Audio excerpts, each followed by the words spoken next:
Yeah, I don't know if I've ever even touched on this in an interview before, but just when I said Michael Jackson, I got to thinking, I remember being in third grade, and that was, like I said, I'd been introduced to music before that, obviously, but that was the first thing I became really like actively obsessed with, kind of in my own terms. And I really locked on to those records. And I remember my friend Luke Green and I in third grade, I would write songs that were solely inspired by Michael Jackson, if not just complete ripoffs, because I had no other frame of context for anything else, because that's all I was listening to. So I would like write these songs that were pretty much just his songs with different lyrics, kind of like sort of adjusted or whatever. And then we would go to the library and they would have these books you could check out from the library where you would, I guess they would have celebrity addresses. In retrospect, I don't know what they were. There's no way that they were actually going to these celebrities' houses, but you could send mail to Michael Jackson, whatever this address was. Maybe it was his fan club. And I would send him these songs and I would write him letters and say like, you're welcome to use these songs. You don't have to pay me or ask my permission.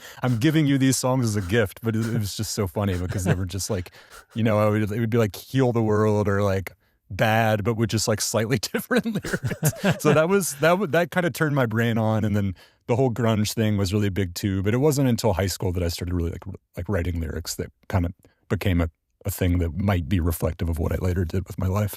So Michael Jackson and the Jackson family, famously from Indiana. Do you take They are, yeah. Did you see that as a connection point?